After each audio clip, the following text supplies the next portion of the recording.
여러분 안녕하세요. 오늘도 한잔하는 MJ입니다.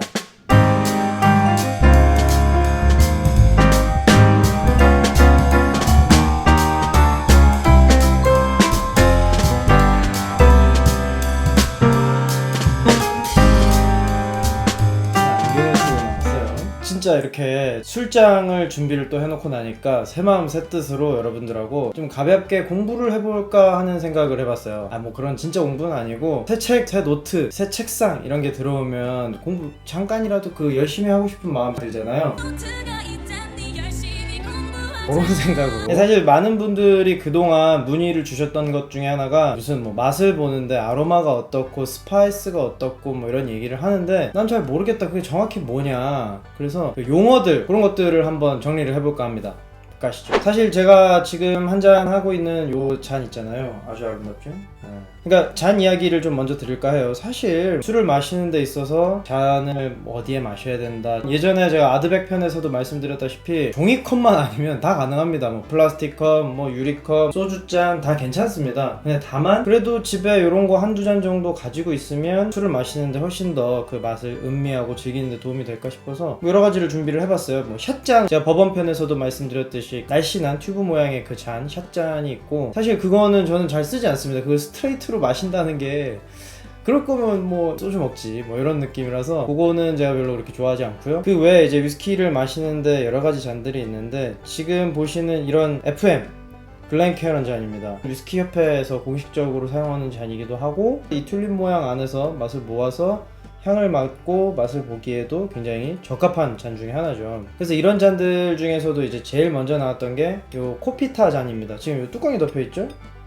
요게 술을 좋아하시거나 알코올 향에 그렇게 거부감이 없으신 분들은 괜찮겠지만, 이게 알코올 향이 팍 스치고 들어온단 말이죠. 이게 너무 강하기 때문에 이렇게 번갈아 가면서 숨을 쉽니다. 이렇게 해서 아로마, 노즈, 향을 즐기는 거죠. 그 이전에 너무 이렇게 코를 박고 향을 맡으면 코가 금방 지치기 때문에 이렇게 두면 향이 모이겠죠. 여기 갇혀 있는 거죠. 그리고 열어서 가볍게 향을 맡습니다. 이런 방법도 있고요. 근데 이제 코피타 잔, 이 모양의 잔이 원래 위스키 테이스팅 잔이었어요. 근데 여기서 조금 더 개량해서 목이 있으니까 넘어지거나 부러지기, 이거 얼마나, 설거지 절대 술 마시고 이거는 안 합니다. 다음날 하죠. 근데 요런 글렌캐런 같은 잔은 좀 더 튼튼하기도 하고 목이 짧고, 그래서 안정감도, 넘어지지도 않고 잘 서 있고, 그리고 역시나 이 튤립 모양으로 향을 맡기 좋은데, 요런 좀 변형된 모델들도 있습니다. 이거 아주 예쁘죠. 방울잔, 요런 잔도 있고 다양한 잔들이 있는데, 요런 거를 한 모금 한 모금 이렇게 음미하면서 즐기는 걸 니트로 마신다고 합니다. 샷잔에 스트레이트로 빡 이거 말고 니트로 천천히 향을 음미하면서 즐깁니다. 마시는 방법이 제각각이긴 하지만 그렇게 대단히 중요하다, 꼭 지켜야 한다, 와인도 한때 그런 얘기 있었잖아요. 그런 건 아닙니다. 그렇지만 순서를 말씀을 드려보자면, 일단 색이나 이런 잔에 따라진 걸 봅니다. 수월 한번 돌려봐요. 사실 이게 꼭 돌리는 게 중요하진 않은데, 뭐가 보이냐면 이 술의 바디감이 보입니다. 그죠? 이 수월 했을 때, 돌렸을 때 이 눈물이 쭈르륵 흘러내리죠. 렉이라고도 하고 눈물이라고도 하는데, 이렇게 해서 이 술이 얼마나 좀 바디감이 있고, 와인도 마찬가지잖아요.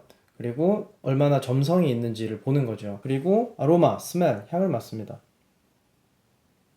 고숙성의 위스키라든가 와인도 마찬가지지만 술에 따라서 이거를 좀 브리딩, 이제 공기에 노출을 시켜 놓는 경우도 있는데, 위스키도 처음에 뚜껑을 땄을 때와 며칠 지난 뒤에 마셨을 때 확실히 맛이 다르거든요. 그런 걸 즐기는 거죠. 그리고 맛을 봅니다.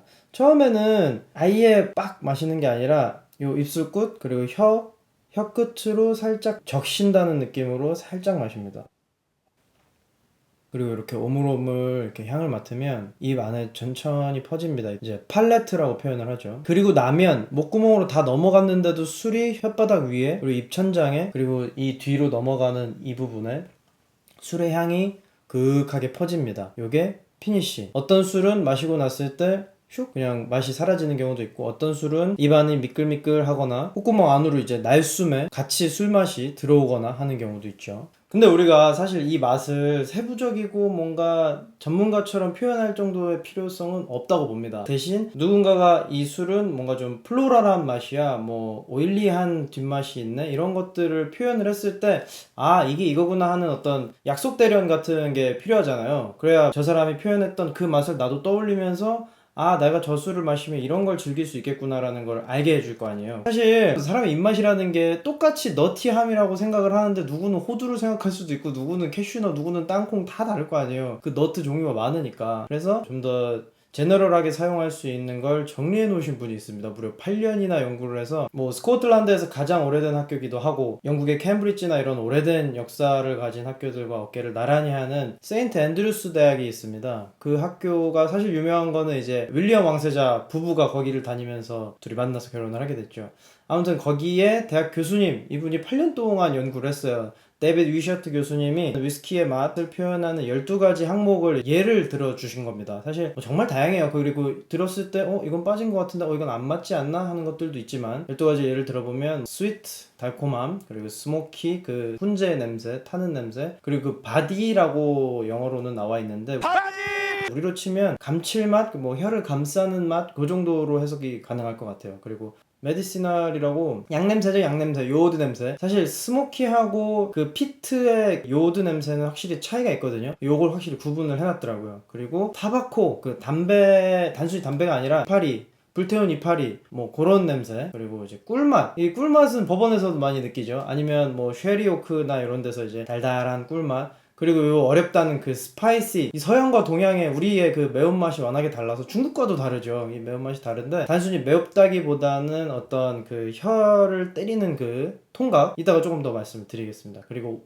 와인이라고, 와인 같은 맛, 그 와인의 그 탄닌 맛 있잖아요. 떨떠름한 그 우리 떫은 감 같은 그런 맛. 과일인데 그게 무조건 달지만은 않잖아요. 너티함, 우리 잘 알죠. 아까 말씀드렸던 가장 뭐 제일 많이 쓰이는 건 땅콩의 맛이겠죠. 그리고 몰티, 메가의 구수한 맛. 땅콩의 그 고소함과 메가의 고소함은 확실히 차이가 있죠. 좀 구수하고 씹으면 그 단맛이 날 것 같은 그런 곡물의 맛. 그리고 프루티, 플로럴, 뭐 이렇게 12가지인데 사실 이렇게만 구분을 해도 대단한 겁니다. 어려운 거예요. 근데 거기서 그 안에 그 단맛도 뭐 좀 가벼운 단맛, 달큰한 맛, 뭐 눅진함, 뭐 이런 것들을 다 버무리다 보면 휠이 만들어지죠. 테이스티 휠이라고 하는데, 그걸 솔직히 다 뭐 아셔야 된다 그렇다기보다는 방금 말씀드린 12가지 안에서 내가 상상할 수 있는 스파이스가 제일 어려운데, 저는 그렇게 생각하거든요. 이게 전달하기가 제일 어려운데, 단순히 매운 고추의 맛 이런 게 아니라 이국의 그런 향신료를 씹었을 때 나는 뭐 육두구, 후추, 중국 음식의 팔각, 계피, 이런 것들을 다 어우러서 스파이스라고 하는데, 이 스파이스 중에 펀치, 킥 이런 말을 가끔 쓰는데 이게 공식적인 용어는 아닙니다. 근데 전달하기가 좋은 게, 사실 스파이스, 이 매운맛은 통각이거든요. 수용체가 아픔을 느끼는 걸 매웠다고 표현을 하는 건데, 그래서 막 중국 음식 중에 먹었을 때 마한 맛, 그 얼얼한 맛 있잖아요. 뭐 마라 할 때 그 마한 맛, 그걸 표현하려면 아, 이게 짜르르 하고 킥이 옵니다, 뭐 잠깐 펀치가 지나가네요, 이런 식으로 표현을 할 수도 있는 거죠. 그래서 저는 가끔 그렇게 씁니다. 그리고 그 오일리하다는 표현, 이것도 조금 어려운데, 오일리,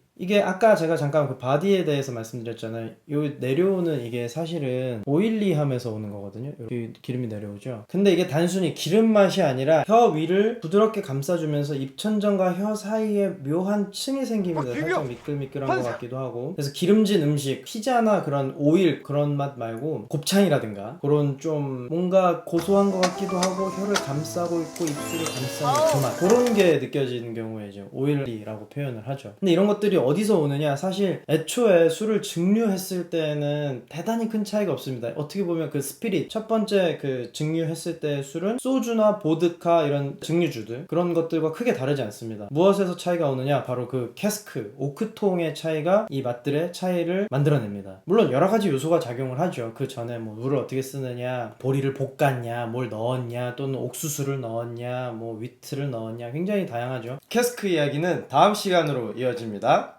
우리 모두 살루트!